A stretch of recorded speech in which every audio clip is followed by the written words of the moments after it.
it's Rachel and welcome to my channel. Today I'm going to go over some of the common mistakes that people use when they want to start a compost. Now before we get started, if you like what you see and you want to hear more things about a zero waste life, living more consciously and maybe some composting, hit that subscribe button, and I post videos twice a week. Let's get back to it. So you've decided to start a compost. Amazing, thank you so much. It is the easiest way to recycle in the world. So thank you so much for taking part in wanting to build a compost. Good for you, yay. But before you start, there are probably a few things you're gonna need to take into consideration before you get started. Number one, size and space. What size house do you have? Do you have space for any kind of composting tumbler? These sorts of things need to be taken in consideration. If you only live in a small apartment or a condo, you're probably gonna only be able to rock with some Bokashi composting. You're not gonna be able to have a big tumbler on your balcony, but that's okay because Bokashi composting is very cool and very easy. Here's a link to my other video. But if you live in a house or a ground floor apartment where you have a backyard, it means you have so many more options. You can do both Bokashi and a traditional tumbling composter or any other kind of composter that you want. There are so many different kinds. There's tumbling ones that I have, there's just the standalone ones that are quite black and you just keep a lid on them. There's like composting bags, so you stuff everything into a bag and then you kind of close it up. You can build your own, right? There's so many different ways. But what you first need to take consideration is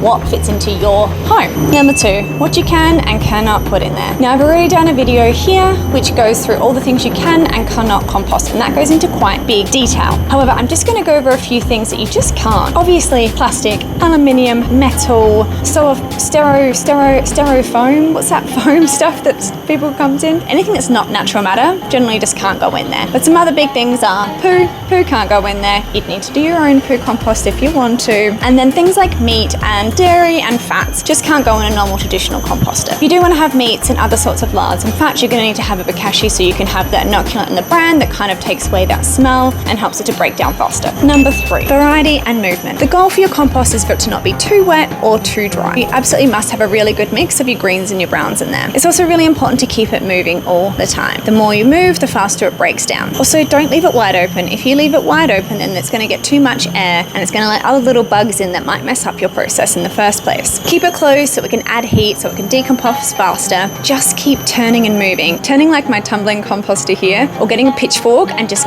working those muscles in a different way. Number four, commitment. Now I know that I've said composting can be a lazy man's game, and it absolutely can. But if you want that black gold quickly, you're gonna have to make an effort. And that means you're gonna have to turn, twist, change, keep adding brown matter, keep adding green matter, adding variety, turning it, adding more, layer upon layer upon layer upon layer. It does take a bit of commitment, so if you don't have that time, that's totally okay. But if you want that black gold, you're gonna have to put some time and effort into it. And this is actually one of most people's common mistakes. They think they can just chuck everything in there and just let it go and not worry about it. And it's just not the case. You really need to make sure that everything you put in there is actually chopped up. You really shouldn't just chuck in a whole banana peel or an entire avocado or an entire piece of fruit for that matter. You really need to chop it up a bit smaller so it can decompose faster. The smaller, the better. But of course, I understand that everyone's end game is not always fertilizer, and I get that. Some of you would be just using a Bokashi, which means you're just going to fill up your Bokashi and then you're going to bury it somewhere. So if that's the case, then commitment's not really an issue at all. Just chuck it into your bin, put a little brown and ignore it. And if you really are lazy, you don't even really have to put that brown in. Do make sure you empty out that tea, because there has been a case maybe last week where I may not have done it for 2 days and it was like starting to leak. So make sure you do empty that tea in your Bokashi. Number five, enjoy. This process is meant to be enjoyed. Remember, it's one of the easiest ways to recycle, and it stops everything that you're throwing into your bin now going into landfill. So this is something that you should just enjoy and want to do, because if you don't want to, then you're not gonna get to the end result that you want, right? Do this if you want to. Make it a passion for yourself. Make it a goal for yourself. Make it a goal for your household. Include everyone in your family or your house and just have fun with it. I'm really shocked with how much fun I'm having with this, watching it change and move and grow, I guess is maybe the best way to put it. I'm enjoying watching it grow and change. Every day it's different. Every day I'm kind of filling it up, and the next day it's half there. It's so exciting, right? And I think that's why I'm kind of enjoying it. It's because I'm having a surprise all the time. And I think that's pretty cool. And I love that I'm giving back to the environment, and that makes me really happy, and I'm setting great examples for my son. So those are my top 5 tips on mistakes and things you should avoid when you want to start composting. I hope you enjoy. In a couple of days, my very last composting video is going to come out, and it's all about my 30-day journey on composting. So I hope you watch that and enjoy. Have a great day. Don't forget to subscribe.